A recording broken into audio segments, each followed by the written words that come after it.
Bueno, vamos a hablar con Víctor Moríñigo, rector de la Universidad Nacional de San Luis. Víctor, buen día, ¿qué tal? ¿Cómo estás? Hola Muchas Mario. gracias por haber venido. No, por favor, gracias por la invitación. Siempre es un gusto venir acá, estar con ustedes, verlo cómo trabajan a las señas con el operador, cosas que no se ven cuando uno escucha la radio desde el auto, ¿no?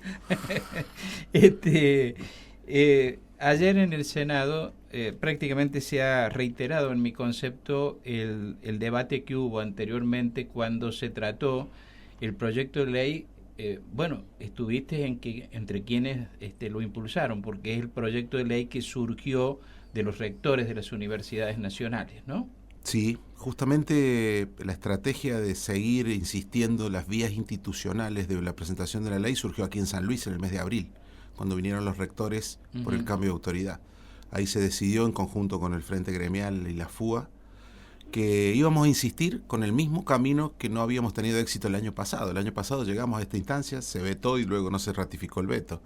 Pero se logró consensuar aquí en San Luis en abril que íbamos a tomar el mismo camino. Se logró hacer una ley, entiendo yo, mejor que la del año pasado. Por eso creo que va tomando más adhesión. Pero también nos favorece el contexto, ¿no? El año pasado en soledad las universidades le pusieron un freno a ciertas medidas del gobierno nacional. También fuimos atacadas por eso. Y hoy, bueno, la gente mira para el costado y ve que Garraham está con la misma situación, jubilados está con la misma situación, prestadores de discapacidad con la misma situación, gobernadores hoy no dicen cosas distintas que lo que decíamos los rectores del año pasado. Tenemos otro contexto, las elecciones nacionales, y hacen que, bueno, que hayamos tenido media sanción en diputados con muy buenos números y ahora un excelente número en senadores en el día de ayer. Así que contentos de que se haya respetado la vía institucional. Nuestro país merece que las instituciones sean respetadas. Y bueno, y ahora esperar seguramente el veto del señor presidente y luego insistir en la Cámara de Diputados, ¿no? Uh-huh. Ayer cuando en algunas partes del debate hubo algunas expresiones que me hicieron recordar notas que hemos hecho aquí en el programa contigo, con otros rectores, a propósito de la disposición del SIN para buscar soluciones al problema. Y lo que se planteaba era esa falta de, digamos, de experiencia política en el gobierno para haberlo, para haber encarado las cuestiones. Sigue siendo el problema, ¿no? Sí. La negociación política. Sigue siendo el problema. Escuché muy atento el debate de ayer.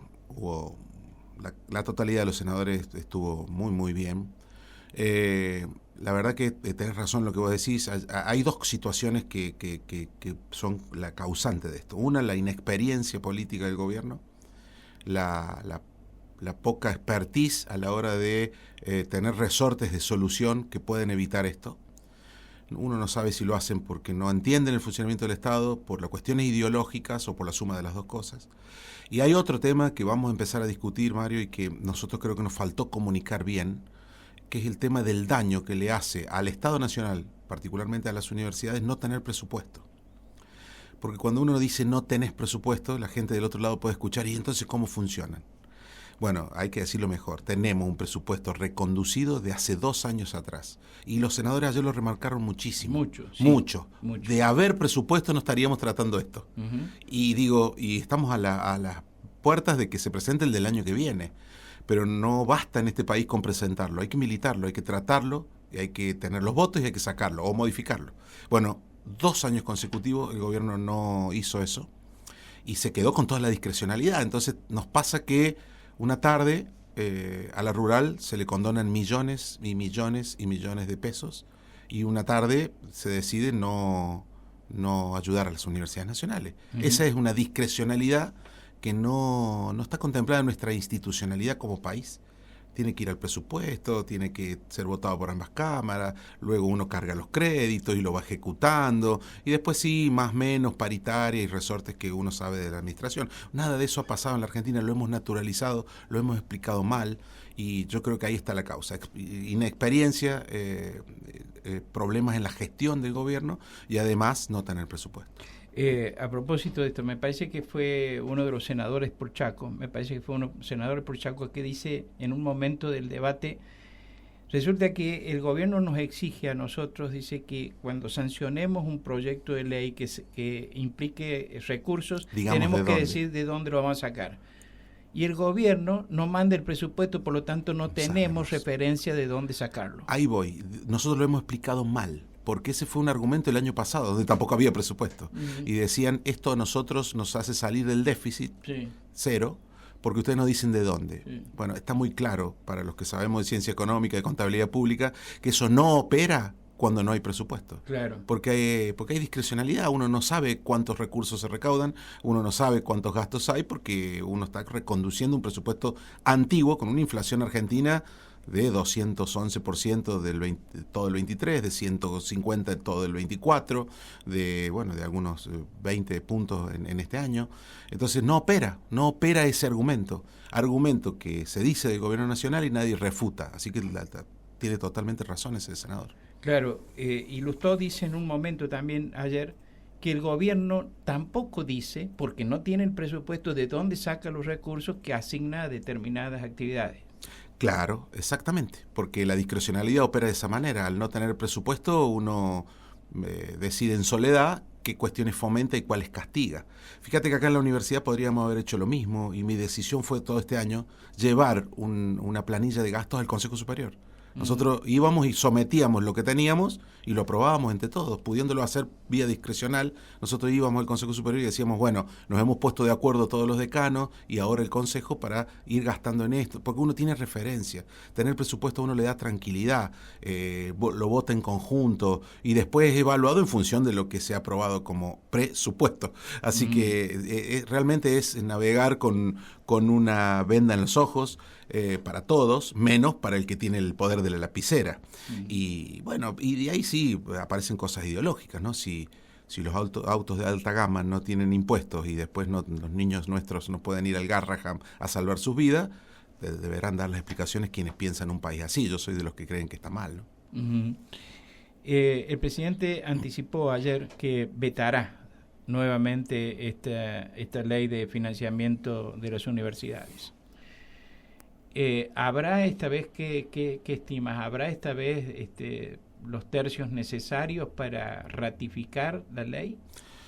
Yo creo que estamos en una mejor condición que el año pasado, por lo que te dije. Veo que la foto de la Cámara de Diputados, que es la primera que hay que pasar, digamos, que es la que no se pasó el año pasado, los votos, si fuera igual, estarían. Creo que, por supuesto, va a haber un apriete importante o una seducción del gobierno para los gobernadores que tienen votos allí, que va a ser muy importante, pero creo que esta vez hay mucha más esperanza que el año pasado. Aun cuando no hubiera una marcha como la que hubo el año pasado, que fue media decisiva en algunos aspectos, que te tocó encabezarla. Sí. Yo creo que marcha va a haber, Mario. Yo creo que marcha va a haber. Yo creo que, nosotros tenemos plenario del CIN ahora el 29 de agosto. Yo creo que marcha va a haber. Yo creo que sería muy inteligente para el sistema universitario hermanarnos con otras causas, como Garraham, como jubilados. Creo que hay que mostrarse en eso juntos, porque tienen vinculación a ambas cosas, porque tienen la misma raíz los problemas, se pueden explicar de la misma manera. Y creo que más allá si la marcha tiene 1 millón de personas o 500.000, creo que hay que hacerse notar de todas maneras, de manera inteligente. Creo que también, en honor a la verdad, tampoco hay que desmovilizar en las universidades de aquí a la futura fecha de la marcha. Creo que hay que mantenerse juntos, aunque las responsabilidades sean distintas. Estoy hablando de gremios, autoridades, estudiantes. Yo creo que es un error mandar a los estudiantes a la casa en este proceso.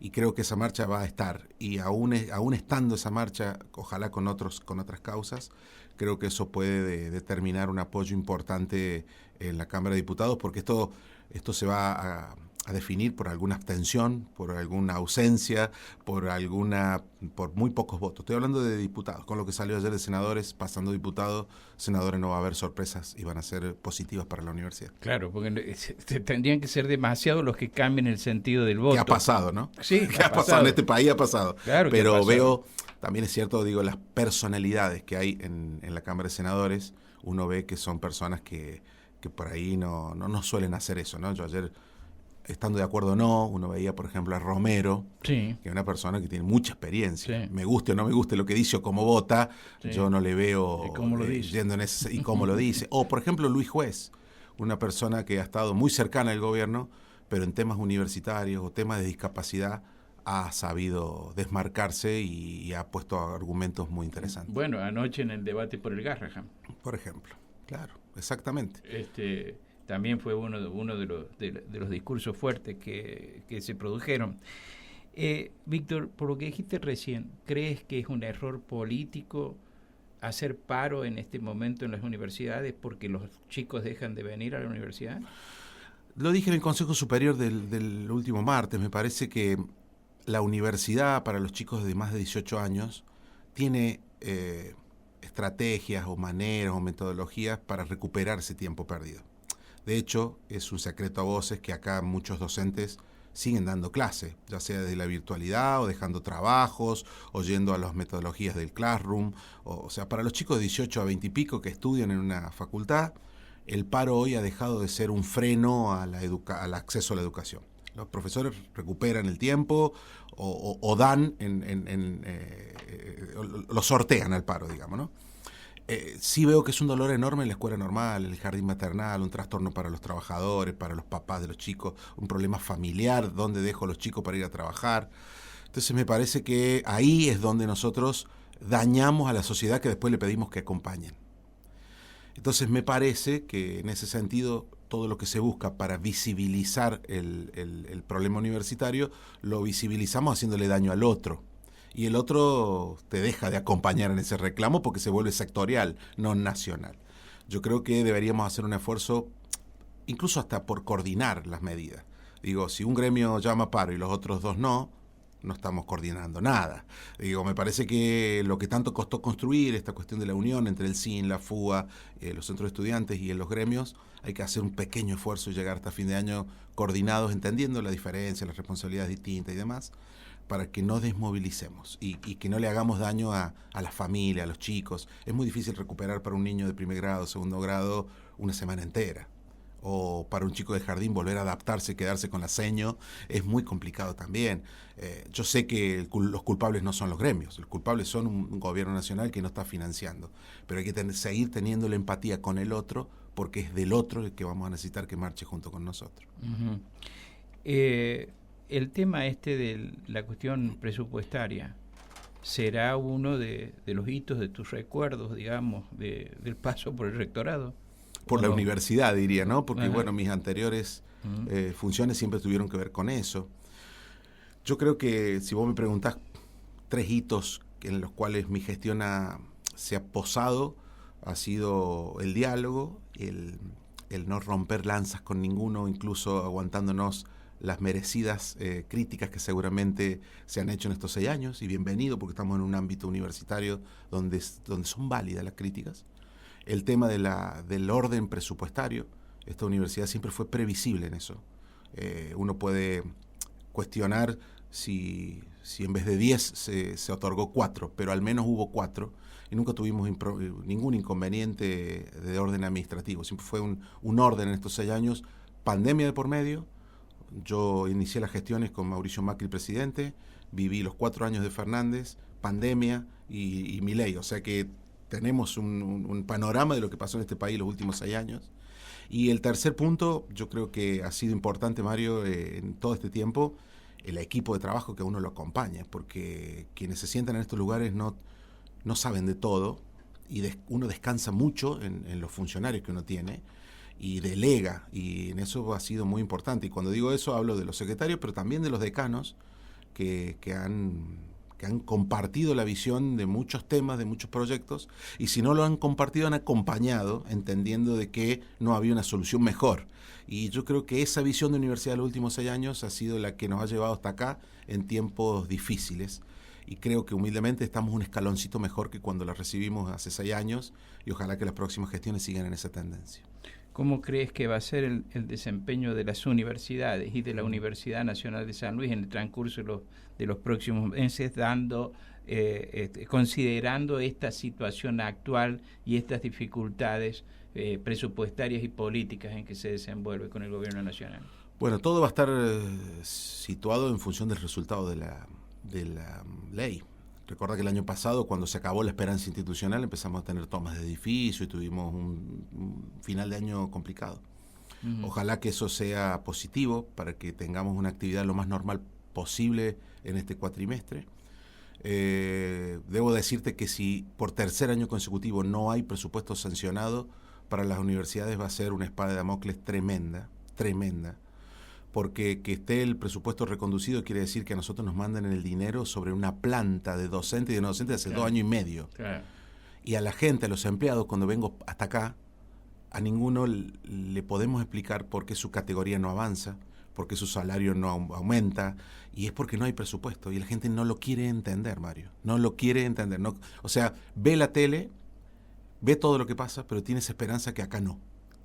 Y nosotros, como hemos hecho posible funcionar a pesar de todo, se nos ha vuelto en contra eso, porque la gente quiere que acá no suceda eso.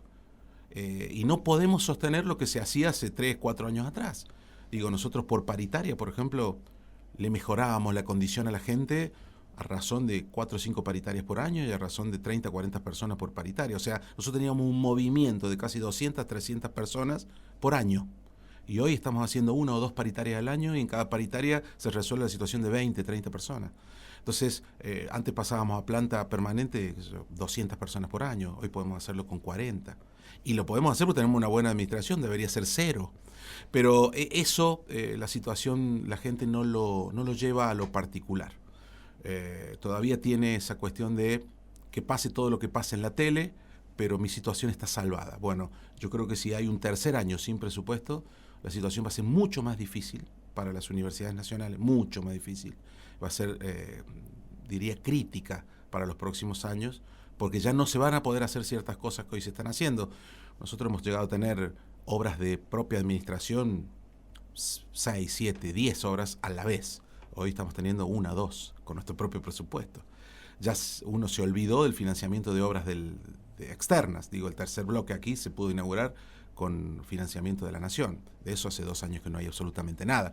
Y eso nos va a llevar a tener que invertir mucho más dinero, que hoy no está, para tener los edificios en condiciones. Y eso se va a empezar a depreciar. Tampoco lo hay.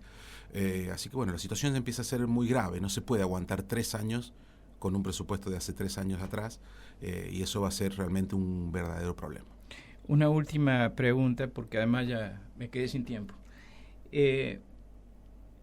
Ayer, cuando lo escuchaba a Atauche, el presidente de la Comisión de Presupuesto del Senado de la Nación, el jujeño, muy de la Libertad Avanza, él dio unas cifras que son impactantes, pero me parece que engañosas en principio. Él tomó un conjunto de universidades que no son las más renombradas y parece que dividió el presupuesto anual por la cantidad de egresados. Así es. Siempre hemos hablado acá del tema de la terminalidad del estudio. La universidad tiene una política para eso, pero esas cifras que dio Atauche seguramente pegan mucho, porque dijo que, por ejemplo, en la universidad pedagógica creo que se llama, cada egresado nos costó 400 millones de pesos. Sí. Esas valoraciones, ¿valen? ¿Sirven? Mire, Mario, es como si yo le dijera, a los senadores de la Nación cobran todos juntos 400 millones de pesos al mes y sacan una ley al año. ¿Cuánto vale cada ley en la Argentina? Uno de los números le hace decir lo que quiere que digan, en función de una mala intencionalidad. Yo lo que te puedo decir es que medir a las universidades por los egresados es un factor, pero no es el más importante. Te lo dice una universidad que año tras año va aumentando la cantidad de egresados. Estamos llegando ya a los 1.800 por año. Entendiendo también que cada chico que pasa por la universidad, egrese o no egrese, cambia su vida. Sabiendo o diciéndole a ese senador que las universidades hacen cuestiones que muchas veces tienen que ver con cuestiones periféricas al alumno egresado, pero son igualmente importantes. Hace ciencia, tienen escuelas preuniversitarias, comedores, van a los barrios en proyectos de extensión. Digo, se le cambia la vida a la persona de otros lugares que no sea el egresado. Me parece que hay un sesgo de confirmación de ese senador, donde, bueno, tomó las últimas 4, los números sacados vaya a saber de dónde, quizás incluso hasta pueden llegar a ser de esa manera, pero me parece que es confirmar una mala intención que tiene el gobierno que no vale la pena, porque del otro lado hubo un argumento, creo que fue de Lustó, de la eficiencia de la UBA en los rankings internacionales. Sí, y me parece que eso es lapidario. También escuché a la senadora Vigo hablar del prestigio de la Universidad Nacional de Córdoba, y así podríamos hablar de casi el 90% de las universidades argentinas. También ha sido un problema para nosotros pagar justo por pecadores. No todo el sistema universitario es como nosotros, como Córdoba, como la UBA, como Cuyo, y eso nos ha traído también problemas, porque hay problemas en muchas instituciones cuestionadas por su cantidad, por su calidad, por su enfoque, y bueno, y se han mostrado esas 2 o 3 universidades con muchos problemas y hemos quedado nosotros en esa bolsa, y eso ha sido también un problema para nosotros. Pero nos ha salvado la sociedad local. Nadie que vaya a Córdoba va a estar en contra de su universidad, nadie de aquí de San Luis que no tenga algún interés va a estar en contra de la universidad, porque sabe que su nieto le encantaría que viniera a esta universidad, como nos ha pasado a nosotros, Mario, nuestros hijos y nuestros familiares. Así que creo que en eso no hay que abundar en esos detalles malintencionados. Claro, eso es lo que me pasó. Yo digo, esto es muy impactante, políticamente muy impactante, pero no sé si es correcto. Entonces, porque a lo mejor esa es una forma de medir. Que hay que rediscutir muchas cosas en la universidad es evidente. Totalmente. Pero claro que hay que hacerlo sobre bases, digamos, que me parece que permitan a la gente tener criterios objetivos, más objetivos, que por más que te sean cifras, ¿no? Sí, yo porque lo que... él dice, a mí me gusta usar números, porque los números te permiten medir, mostrar. Eso es uno de los argumentos de Attaucho. Sí, ¿no? Cuando uno le dice que la Universidad de San Luis casi gradúa 2.000 por año, es bueno, sí, pero bueno, lo bueno tampoco se dice, se recalca lo malo, ¿no? Bueno, muchas gracias, Víctor Moviñego. Gracias, chicos, gracias a ustedes. Muchísimas gracias. Bueno, y se nos terminó el tiempo, así que nos vamos. Nos reencontraremos aquí el próximo martes. El martes, Así claro, es, porque el 25 es día de San Luis, feriado provincial.